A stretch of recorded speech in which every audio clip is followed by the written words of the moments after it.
marka hore waan idin salaamay marka labaadna waxaan idin leeyahay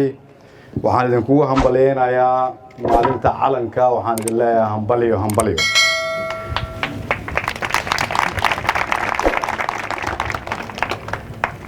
maanta oo kale 12 Oktoobar sanadkii 1954 waxay ahayd maalintii ugu horeysay ee la gardaadiyay ama la banaan bixiyay sidii caruur la jecel yahay calanka Soomaaliyeed waxa uu calanku qaangaar noo noqday oo lagu hiisay isku taagay markii aan xornimada helnay sanadkii 1960 calanka aan caawa u dabaaldegayno iyo dawladnimadu waa walaalo waliba waa mataano calanka aan caawa u dabaaldegayno oo dawladnimada mataanaha la ah waxa hooyo u ah xornimada halgankii dheeraa ee taariikhdeena qoran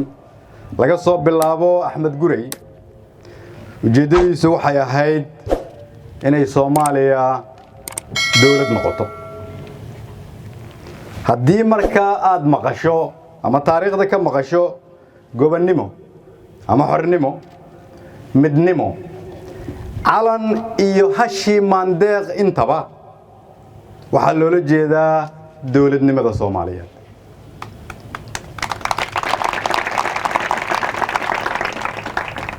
calanku waa astaanta adduunyadu nagu taqaan ama nagu aqoonsatay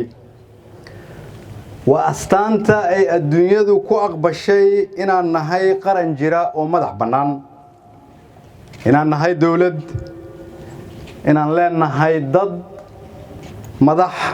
iyo dhul la aqoonsan yahay taas macnaheedu waxay tahay haddii dawladnimada la waayo calan jiri maayo xornimana jiri mayso midnimana jiri mayso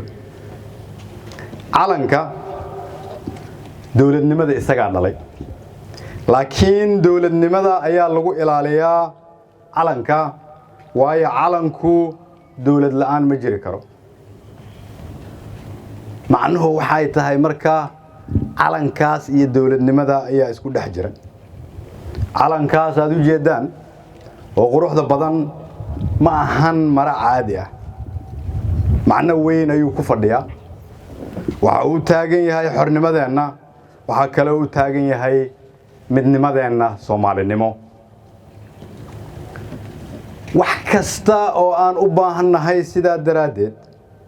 waxay ku dhex jiraan oo ay tahay in laga dhex raadiyo dawladnimada sidaas daraadeed ayaa la rabaa inaan dareeno in dhaqaalaha la kobciyo calanka inooga baahan in dalka deynta naga cafiyo